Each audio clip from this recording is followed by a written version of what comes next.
今年7月，马斯克 xAI 高调宣称 Grok 4是世界上最强大的 AI 模型。DeepSeek 刚发布时呢，也曾宣称在多个方面超越了 ChatGPT。那么你是否好奇过呢？这些 AI 模型之间到底是如何分出高下的呢？最近也有研究表明正是这种对更高分数和排名的追求，导致了大语言模型幻觉的产生。那么这又是怎么一回事呢？我们先来回答第一个问题大语言模型是如何分高下的？通俗的说呢，就像升学考试一样，让不同的模型参加一场多科目的考试，大家做同一套题，看谁的分数高，谁就更厉害。这个过程的专业说法叫做基准测试。具体来说，就是用一套标准的数据集，让 AI 模型进行指定的任务，根据评估指标计算每个模型的得分，最后将分数进行排名，得到一个排行榜。我们以 DeepSeek V3 为例从它的官网的模型评估结果可以看到，它至少参加了10多份不同试卷的考试。我这里挑几个典型的来介绍。首先是 MMLU Pro， 这是一个包含12000多道题的数据集，覆盖14个广泛的学科领域，如生物、工程、哲学、心理学等。这里我给出3道 MMLU Pro 的例题，我们可以直观地感受这些题目的难度。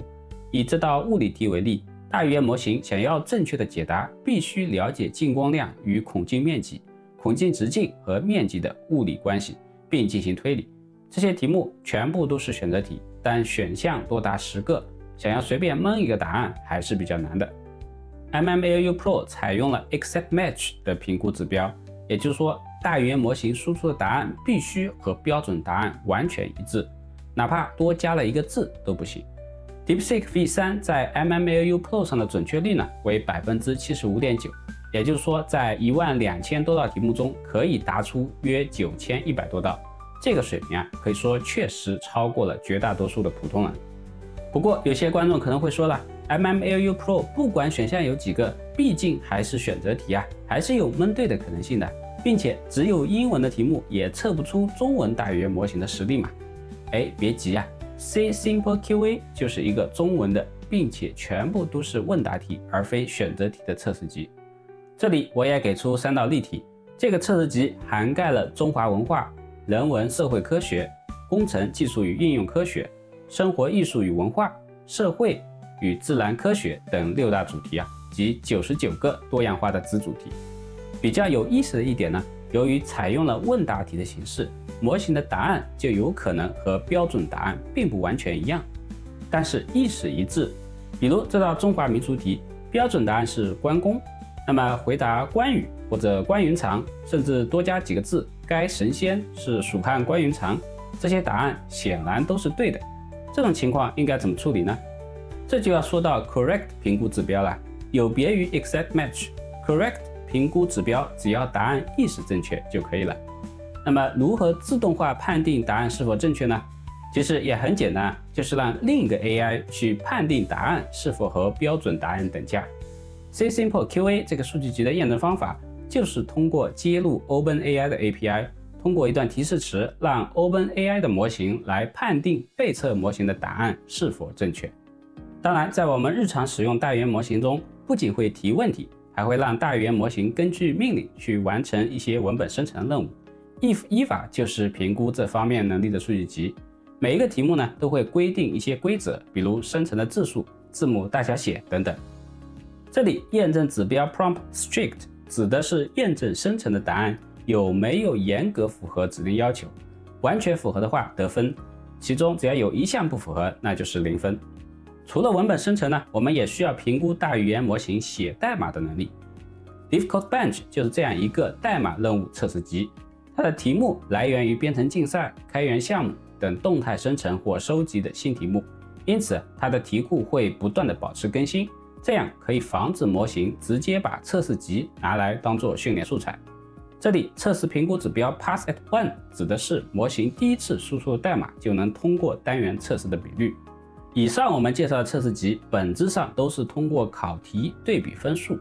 那么大多数的数据集其实是完全开源的，也就是说，大语言模型参加考试前就有可能提前拿到所有的题目和标准答案。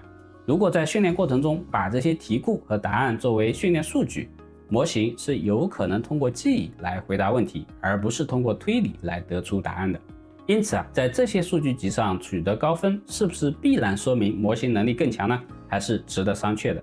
那么有没有一种基于我们人类主观判断来对比，又能保持一定公平性的排名体系呢？还真是有的。几天前，阿里巴巴宣称他们新发布的千问3 Max 预览版在 LM-Arena 的大语言模型比拼上位列前3，甚至超越了 GPT-5。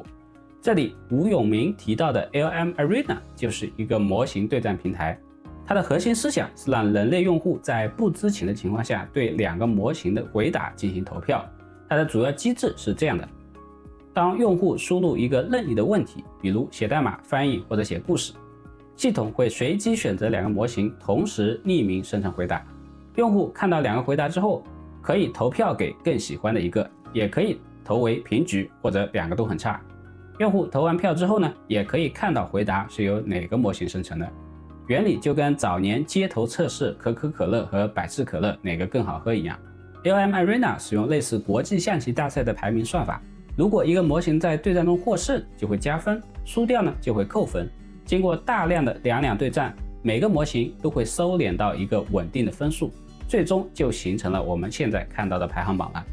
不过需要注意的是 LM-Arena 评分本质是一个统计的估计，每个分数呢都有一个置信区间，当2个模型的分数差距小于这个误差范围时，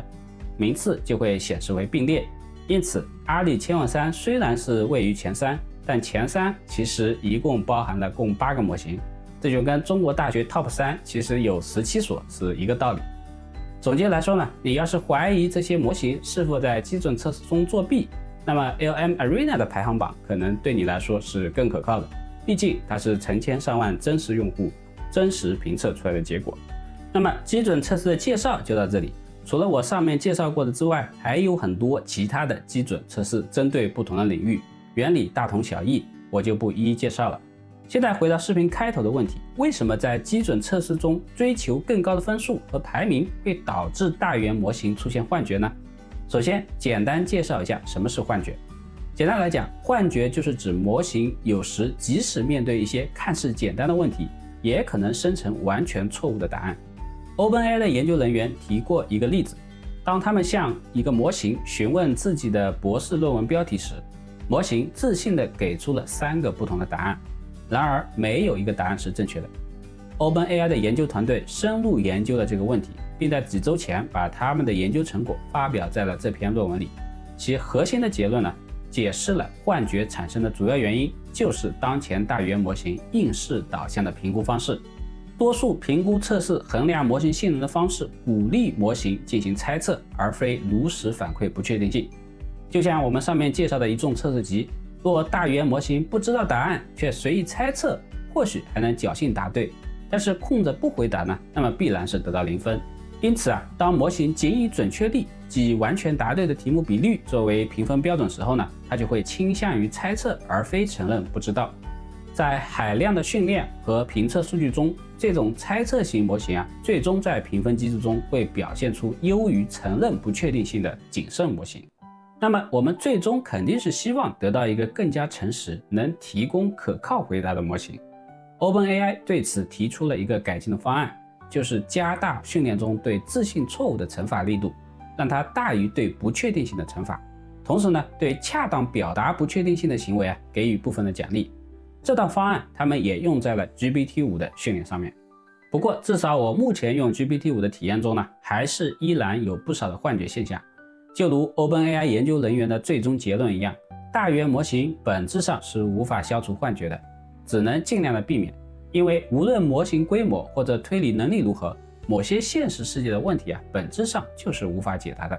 最后，路易斯认为大语言模型终究是通过学习到的文本统计规律和语义模式来生成回答。幻觉现象的不可避免，也许恰恰证明了大语言模型这条路不是通往通用人工智能 AGI 的正道。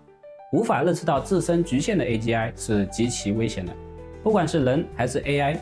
酿成灾难后果的往往不是承认自己的无知，而恰恰是不懂装懂的。在这一层面上，也许世界模型是离 AGI 更近的一条路。好了，欢迎收看路易斯科技漫聊，我们下期再见。